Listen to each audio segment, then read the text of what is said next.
Kami pernah terjajah. Bangsa dan negara kami pernah tidak baik-baik saja. Dalam malam yang kelam, bangsa ini terus berharap. Di balik bilik bambu dan ladang kering, kami menangis dalam diam dan terus memanggil nama Tuhan. Di antara luka dan air mata, ada doa-doa yang terdengar. Ya Tuhan, tolong negeri ini.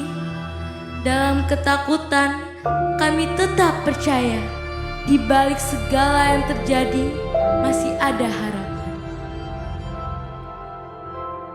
Tuhan tidak pernah meninggalkan Indonesia, dan Tuhan pun menjawab lewat perjuangan yang sudah dilakukan oleh bangsa kami.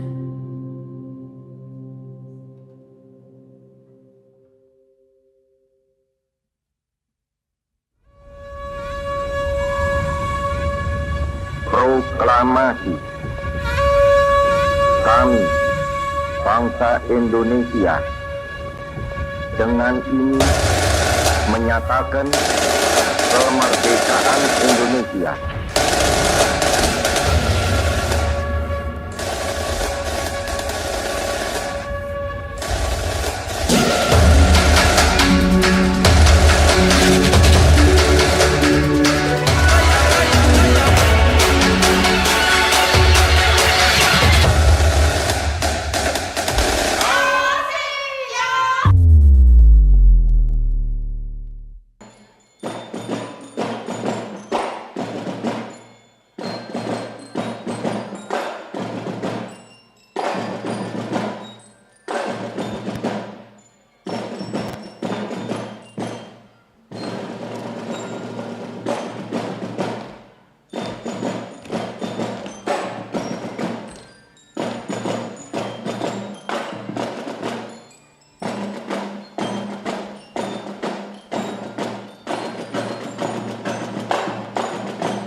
Kepada Bapak, Ibu, Saudara dipersilakan untuk bangkit berdiri.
Bapak Ibu Saudara dipersilakan untuk duduk kembali.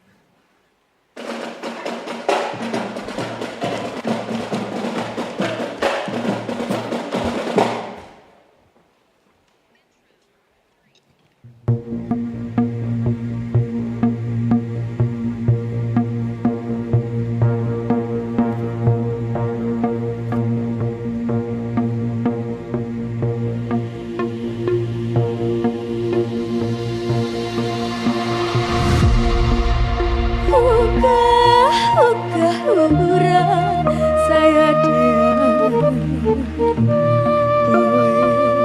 iya boy,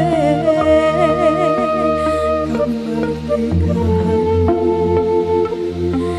Indonesia, tanah air ku tidak kulupakan, kan terkenang selama hidupku. Biarpun saya pergi jauh, tidak akan hilang dari kalbu. Tanahku yang ku cintai,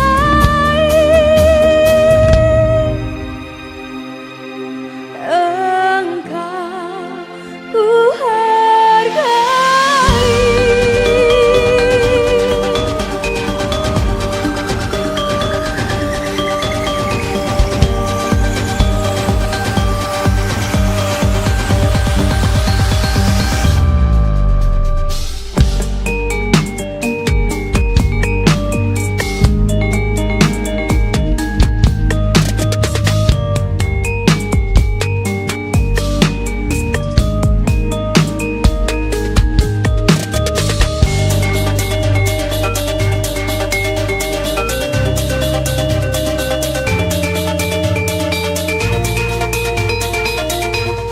Di sana tempat lahir beta, dibuai, dibesarkan bunda,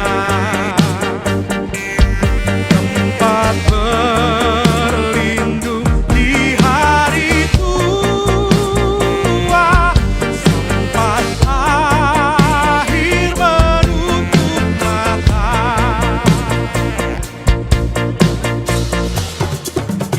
Indonesia tanah air beta, pusaka abadi nan jaya. Indonesia sejak dulu kalah, tetap dipuja-puja bangsa.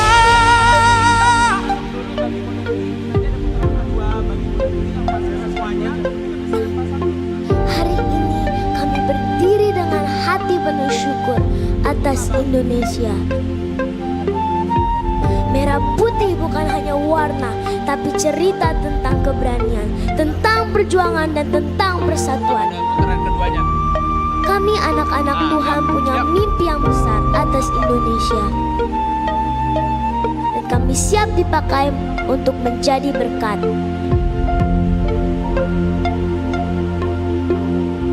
Kami mau belajar saling mengasihi, saling menolong, dan tidak terpecah.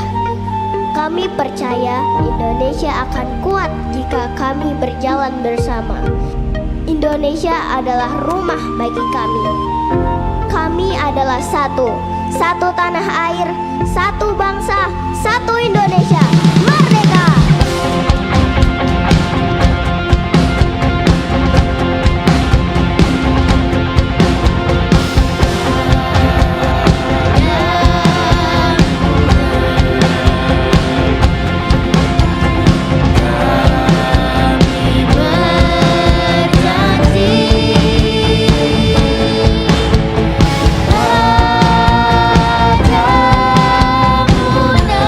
Padamu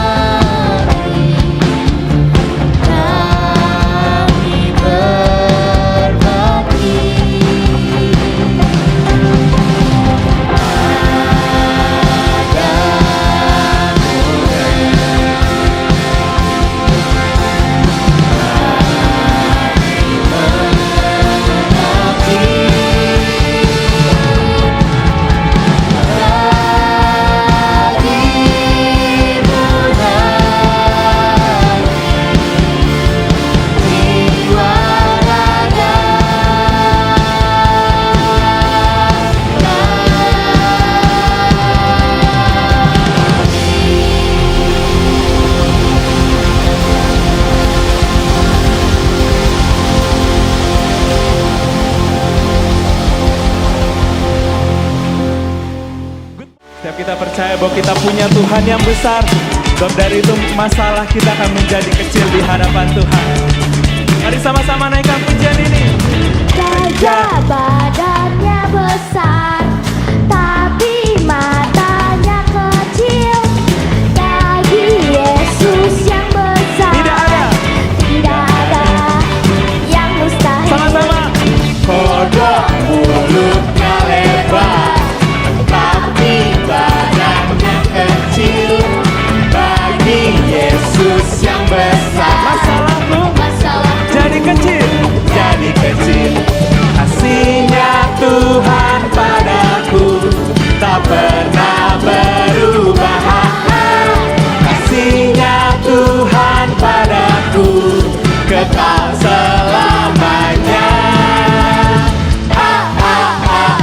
Gajah badannya besar, tapi matanya kecil. Bagi Yesus yang besar, tidak ada yang mustahil. Yang mustahil. Kodok mulutnya lebar, tapi badannya kecil. Bagi Yesus yang besar, apa? Masalahku jadi masalahku jadi kecil. Masalahku jadi kecil. Sungguh kami akan menggapai mimpi kami bersama dengan Tuhan.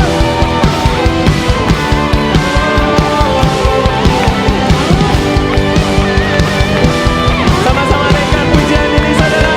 Visi. Takkan pernah ku lupa masa kecilku sama teman-temanku sekolah minggu. Hey!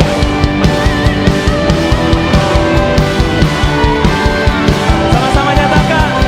Setiap minggu ku dengar tentang kasih-Nya, janjinya bagi hidupku, bagi hidupku, masa depanku. Sama-sama tepuk tangan di atas kepala kita. Mari yakinkan diri kita dengan iman. Visi. Ku yakinkan diriku untuk raih masa depan. Ku pegang firman Tuhan di setiap jalanku. Ku pasti bisa menggapai mimpiku. Sungguh kami percaya bahwa masa depan yang penuh dengan harapan bersama Tuhan. Penang diriku, ku pegang firman Tuhan. Di setiap jalan hidupku, ku pasti bisa menggapai mimpiku. Sekali lagi nyatakan, ku pasti bisa menggapai mimpiku.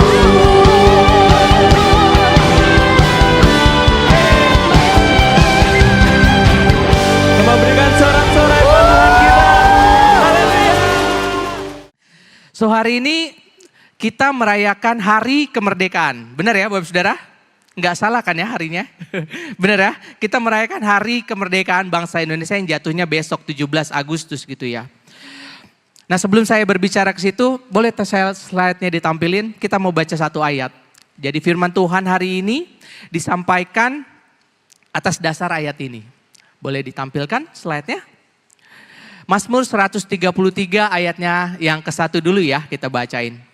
3, 4. Sungguh alangkah baiknya dan indahnya apabila saudara-saudara diam bersama dengan, sama-sama bilang rukun. Rukun gitu ya. Nah Bapak Ibu Saudara, saya mampir lagi ke bangsa Indonesia. Seperti kita tahu ketika kita merayakan kemerdekaan bangsa Indonesia, kita ini punya satu semboyan atau slogan ya. Apa? Bhinneka artinya apa? Ada yang tahu nggak adik-adik? Bersatu-satu tapi berbeda-beda apa? Berbeda-beda tetapi tetap satu. Itu adalah semboyan dari bangsa Indonesia. Indonesia menjadi kuat bukan karena satu kelompok atau satu suku tertentu Bapak Saudara. Tetapi karena rakyatnya pada saat itu dan saat ini tentunya yang dari berbagai daerah, berbagai budaya, berbagai bahasa, berbagai kepribadian memilih untuk punya satu tujuan, yaitu kemerdekaan dari bangsa Indonesia.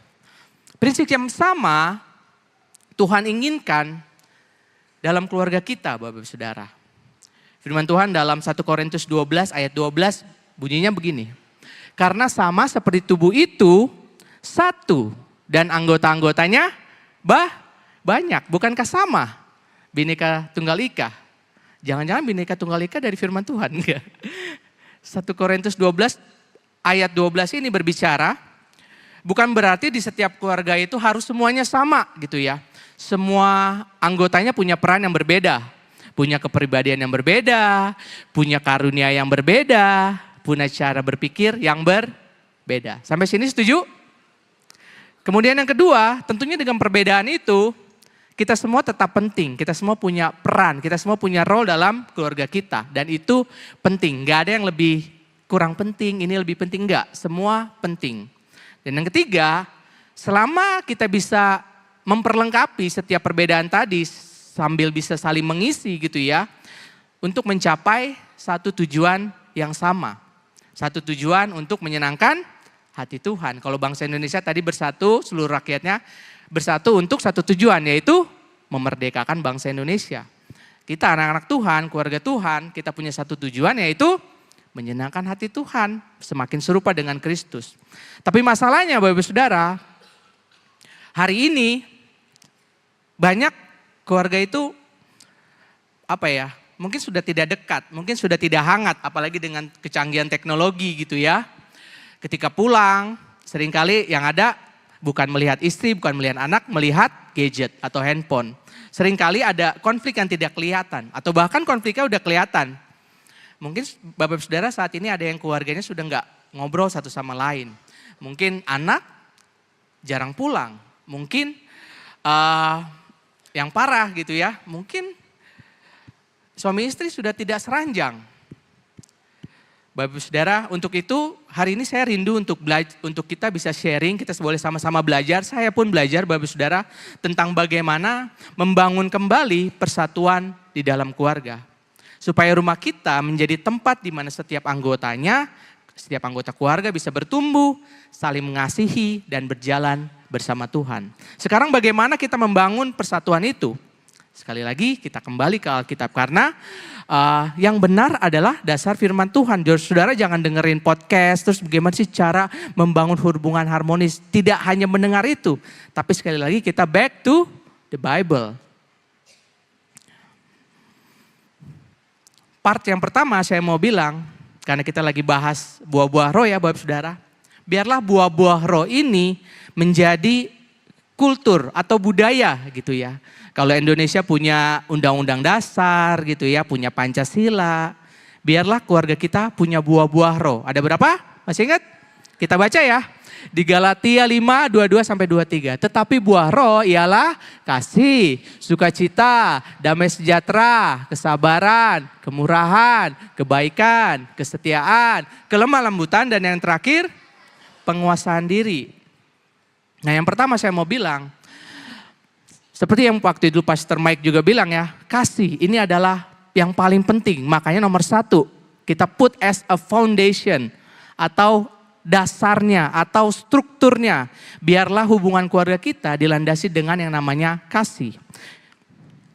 Firman Tuhan bilang di dalam Kolose 3 ayat 14. Dan di atas semuanya itu kenakanlah kasih sebagai pengikat yang mempersatukan dan menyempurnakan. Bahasa Inggrisnya, and over all these virtues put on love which binds them all together. Yang mengikat setiap anggota keluarganya. Diikat, dibandling, krek, dikaretin dah gitu ya. Biar tidak terpisah. Diikatnya dengan apa? Dengan kasih. Untuk itu, penerapannya gitu ya. Untuk kita ke pasangan, suami ke istri. Simple Bapak Saudara. Kasih itu mau berkorban. Wah tapi berat. Simple dengarnya ya. Bapak-bapak halo, ibu-ibu halo. Simpel dengar ya, kasih itu mau berkorban. Kasih itu mau menerima. Wah, untuk kita ke anak kita, bagaimana kita mengasihi mereka tanpa syarat. Mau nilai ulangannya jelek, mau mereka suka jempalitan, suka niban-niban kita, itu kasih tanpa syarat kepada anak-anak kita. Buat anak-anak, adik-adik, ke orang tua, kasih itu kasih yang menghormati dan menghargai. Jadi ada otoritas di atas kalian gitu ya, jadi kalian harus taat dan patuh. Nanti Kak Daniel sampaikan ayatnya. Bukan karena kesamaan keluarga itu kuat Bapak Saudara. Tetapi kasih yang membuat keluarga itu bisa berjalan dalam persatuan meskipun ada perbedaan. Sampai sini nangkep Bapak Saudara? Amin? Ada amin? Amin. Yang kedua, kalau tadi kita punya kasih. Yang kedua, kita sudah punya nih landasannya. Maka kita harus punya yang namanya nuansa, atau suasana, atau atmosfer. Apa atmosfer yang kita mau hadirkan dalam keluarga kita? Ada damai dan sukacita. Firman Tuhan kita lanjut lagi dari Kolose 3, lagi-lagi dari Kolose 3, Bapak Saudara. Aku bacain. Kolose 3 ayat 15 dan 16b. Hendaklah damai sejahtera Kristus memerintah dalam hatimu, karena untuk itulah kamu telah dipanggil menjadi satu tubuh dan bersyukurlah. Nah 16b ini unik. Sehingga kamu dengan segala hikmat mengajar dan sama-sama bilang menegur. Menegur seorang akan yang lain dan sambil menyanyikan mazmur dan puji-pujian dan nyanyian rohani, kamu mengucap syukur kepada Allah di dalam hatimu. Coba dibaca lagi, ada yang unik gak? Dengan segala hikmat dan menegur, Bapak Ibu tahu menegur ya? Orang tua pasti sangat tahu ya apa yang dengan arti kata menegur gitu ya. Nah ternyata firman Tuhan bilang kita ada caranya loh menegur. Yang pertama dengan hikmat. Nah jadi gak boleh tuh asal ngomong, dasar kamu anak. Gak boleh Bapak Saudara, kita harus mikir dulu. Karena hikmat sekali lagi itu datangnya dari Tuhan. Gak boleh kita langsung muncul dan langsung keluar, itu gak boleh. Kita harus pikir dulu ini dari Tuhan bukan, itu hikmat.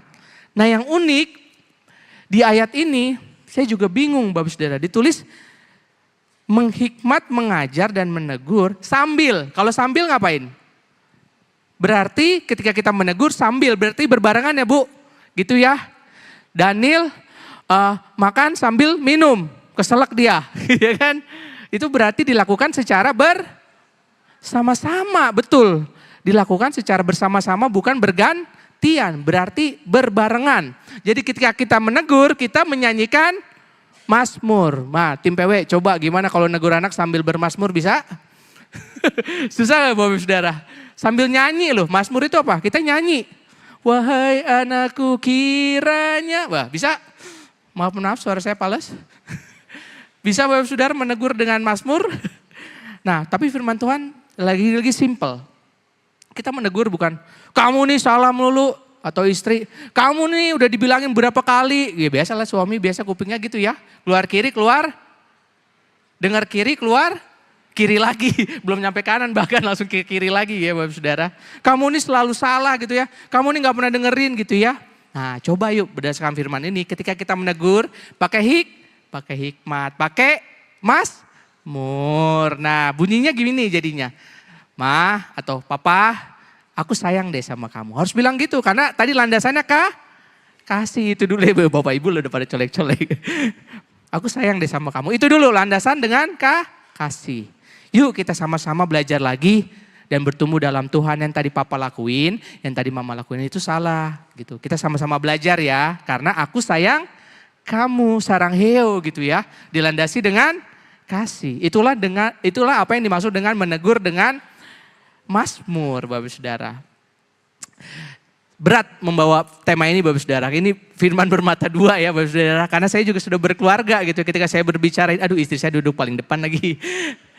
Karena kami pun bukan berarti ada ayem ya Bapak Saudara. Kami juga selalu berantem. Bahkan lagi nyiapin firman selalu berantem Bapak Saudara. Dan itu apa ya, kayak misalnya kita lagi berantem diem-dieman. Itu akan mempengaruhi, makanya dibilang damai ini jadi nuansa gitu ya. Nah kalau kita berantem di kamar, karena kamar kami saat ini di rumah kami, anak kami masih tinggal di satu kamar lah sama kami. Jadi kalau kita berantem bisa dibayangin, suasana di kamar itu Bapak Saudara mencekam. itu berasa sama anak kami. Dan tiba-tiba mereka jadi nggak suka cita. Saudara tahu ya, pernah lihat anak-anak saya ya, mereka biasanya ceria ya. Bener ya, nah kalau kita lagi berantem tiba-tiba mereka diem, mereka akan mojok, mereka akan mungkin main gadget atau apa, mereka nggak akan negur kita gitu ya. Nah ketika kita sudah baikan, damai sejahtera hadir, makanya saya tulis di situ.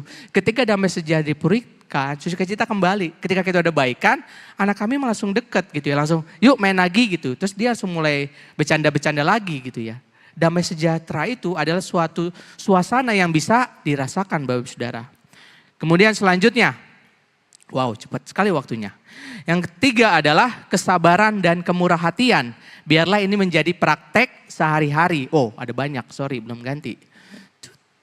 Oke, yang ketiga ada kesabaran, diborong. Kesabaran, kemurahan, kebaikan, kelemah lembutan. Biarlah ini menjadi praktek kita sehari-hari, satu rutinitas. Kita lanjut lagi ya di Kolose 3 ayat 12. Karena itu sebagai orang pilihan Allah yang dikuduskan dan dikasihi, kenakanlah belas kasihan, kemurahan, kerendahan hati, kelemah lembutan, dan kesabaran. Kita lanjut sedikit ke Efesus 4 ayat 2-3, mengajarkan kita untuk rendah hati, lemah lembut, dan sabar, saling menanggung dalam kasih, serta menjaga persatuan dan damai sejahtera. Di sini dibilang sebagai orang pilihan Allah, maka kita udah harus punya atribut tersebut ketika kita beraktivitas, ketika kita berinteraksi dengan orang Bapak Saudara. Karena di dalam keluarga, saya mau kasih komen begini di dalam poin ini. Dalam keluarga, pada akhirnya tujuannya itu bukan kita saling menang-menangan. Saling kita memenangkan argumen. Tuh kan aku yang benar, wah relate. Kan udah aku bilang, itu namanya memenangkan argumen. Tetapi bagaimana menjaga tension tersebut, menjaga hubungan tersebut dengan apa? Dengan kesabaran, dengan kemurahan, dengan kebaikan, dengan kelemah lembutan. Itu yang harusnya dilakukan. Bukan kita kayak bersaing gitu ya. Mau kemana bersaing sih, orang kita satu keluarga, Bapak Saudara. Dan bagaimana kita bisa berbicara dengan baik, berbicara dengan murah hati. Yuk kita cari sama-sama solusinya yang baik dalam keluarga ini.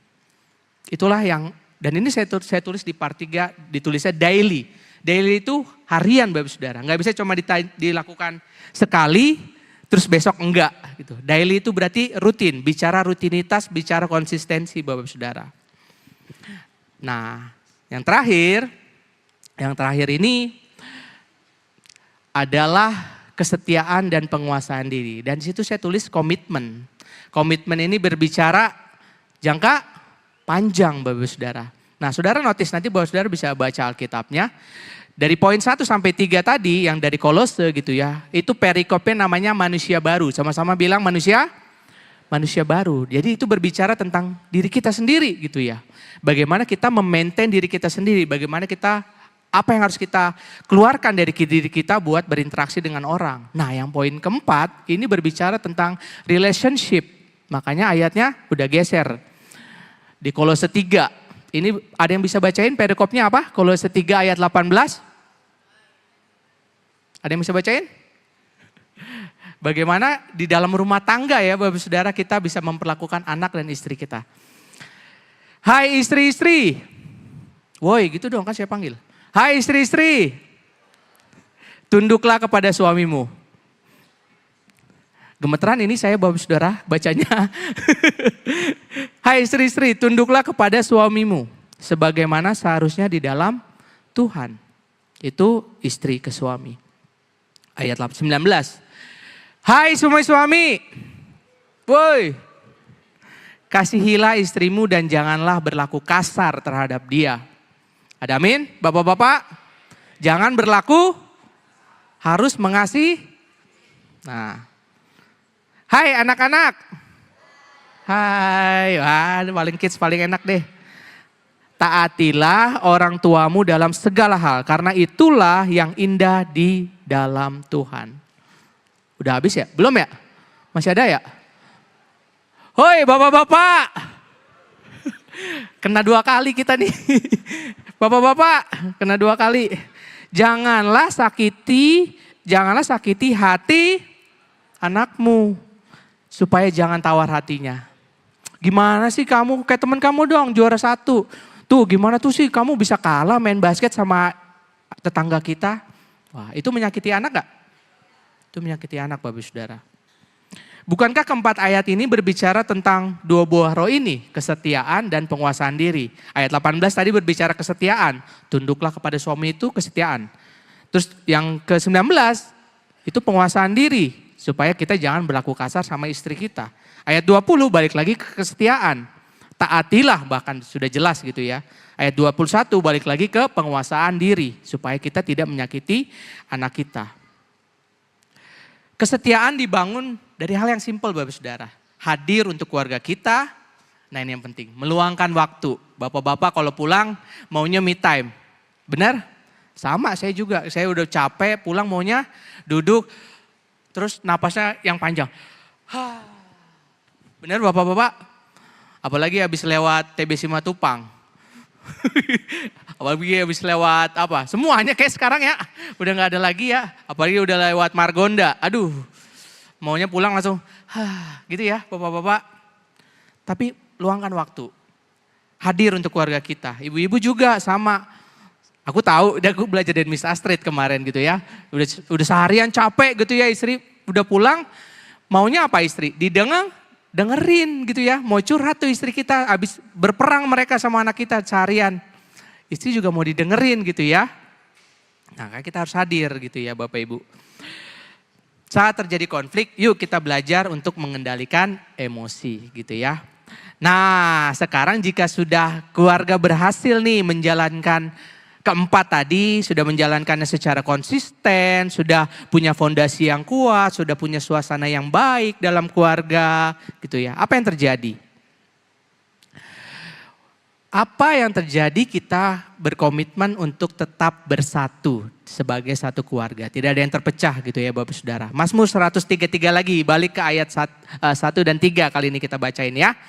3-4, nyanyian ziarah Daud, sungguh alangkah baiknya dan indahnya apabila saudara-saudara diam bersama dengan, sama-sama bilang rukun, sekali lagi. Seperti minyak yang baik di atas kepala, meleleh ke janggut dan meleleh ke janggutnya Harun dan ke leher jubahnya. Seperti embun gunung Hermon yang turun ke atas gunung-gunung Sion. Dari mana? Gunung Hermon ke Sion. Sebab kesanalah Tuhan memerintahkan berkat kehidupan untuk selama-lamanya. Bapak Saudara. Saya mau ada ilustrasi, teman-teman stage bisa tolong dibantu. Gini, seperti embun gunung Hermon yang turun ke atas gunung Sion. Bapak Saudara ada yang udah pernah ke Israel? Boleh tahu?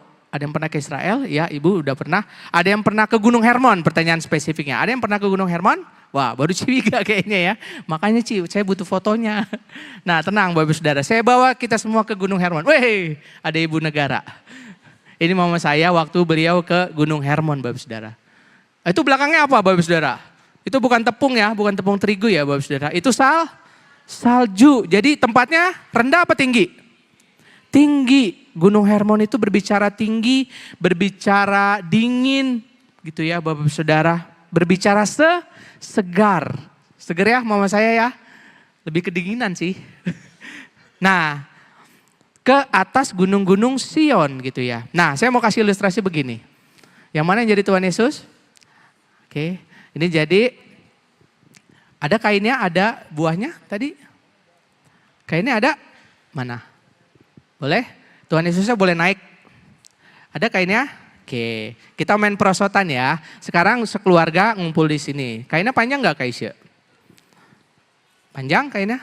Ya, ceritanya ini adalah Tuhan di Gunung Hermon. Dia sedang mencurahkan berkat berupa jeruk wogan. Jeruk wogan benar. Gitu ya. Ini adalah keluarga. Ini adalah representasi keluarga gitu ya. Dibuat memanjang Kaisya karena kita mau bikin perosotan dari Gunung Hermon. Ini ceritanya Gunung Sion nih gitu. Lengkap? Oke. Oke kita coba ya. Kita lihat ya. Mana yang jadi suami? Berarti kamu. Oke. Boleh dijabarin ke atas. Oke. Kaisya boleh tetap stay Kaisya karena aku butuh bantuan. Karena aku mau suaminya bukan jadi tukang pegang kain, suaminya harus bersama sama keluarganya. Kamu bersama sama keluarga kamu. Kamu bersama sama keluarga kamu gitu ya. Oke. Kaisya boleh kasih ke Tuhan Yesusnya, karena dia akan mau nurunin. gitu ya. Suaminya pegang kainnya di bagian bawah gitu ya. Oke, boleh kumpul semua. Ini adalah keluarga. Ini adalah berkat yang Tuhan mau curahin. Yuk, Tuhan curahin. Suaminya nangkep dong. Gitu, tangkep, kasih ke anak istrinya. Tadinya saya pikir ilustrasinya seperti ini Bapak Saudara. Seperti embun Gunung Hermon yang turun ke atas gunung-gunung Sion. Embun dari Hermon berkat tercurah kepada gunung-gunung Sion. Gunung-gunung kan berarti banyak ya. Ini adalah Sion saya pikir tadi ya. Gunung-gunung Sion gitu ya. Tapi saya ketemu satu ayat yang sangat luar biasa memberkati saya. Kita next. Mazmur 128 ayat 4 sampai yang ke-6. Sesungguhnya, baca sama-sama, demikianlah akan diberkati orang apa? Orang laki-laki yang takut akan Tuhan, kiranya Tuhan memberkati engkau dari Sion, supaya engkau melihat kebahagiaan seumur hidupmu dan melihat anak-anak dari anak-anakmu. Kalau boleh digambarin gitu ya. Oke, sekarang kamu sini semua, istri sama anaknya aja, 2 sini. Oke, istri di situ, anaknya ikut sini. Anaknya ikut sini, sampai sini aja berdua. Oke, gitu ya. Sekarang turunin lagi berkatnya, Tuhan Yesus turunin lagi berkatnya. Demikianlah akan diberkati orang laki-laki yang takut akan Tuhan. Kiranya Tuhan memberkati engkau. Nah, suami tangkap.